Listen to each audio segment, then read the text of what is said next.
Body cameras for Bexar County Sheriff's deputies inch closer to reality.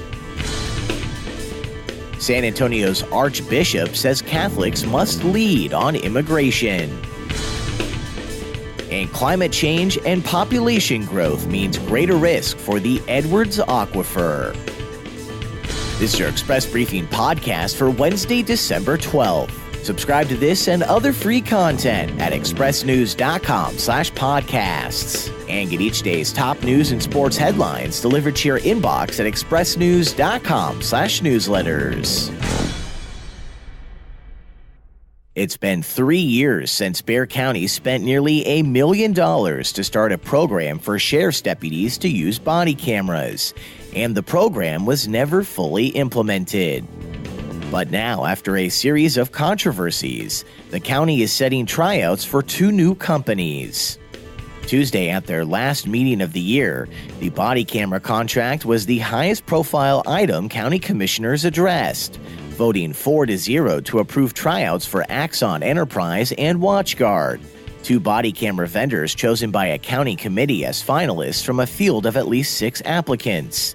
But notably missing from the final list was Utility Incorporated, the vendor originally chosen for the project in 2015, when the county paid the Georgia-based company $900,000 to buy 300 body cameras and 200 vehicle mounts. Those cameras were to be deployed by 2016, but only 42 deputies received the equipment by the end of that year. Utility applied for the new contract but was not selected for the tryout. Axon and WatchGuard will now each supply the sheriff's office with 15 body cameras, 4 vehicle mounts, and evidence management systems that will be tested for 16 days, after which the sheriff's office research team will submit its recommendation to the county to move forward with negotiating a broader contract.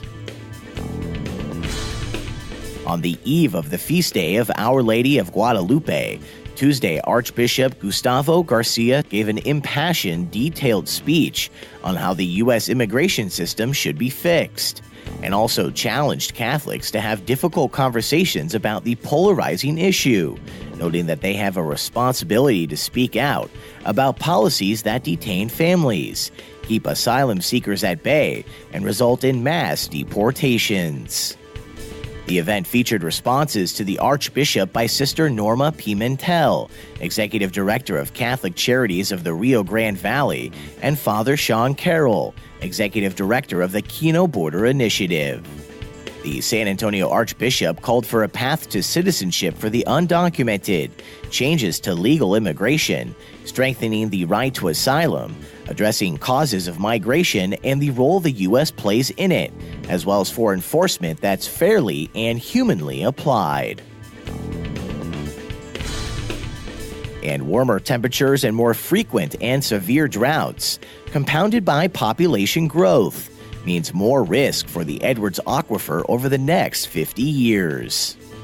The 4th National Climate Assessment, a 1,656-page report released by the federal government, says the impacts of climate change will be exacerbated in Central Texas's rapidly urbanizing regions, with negative effects to water quality and rates of runoff and recharge.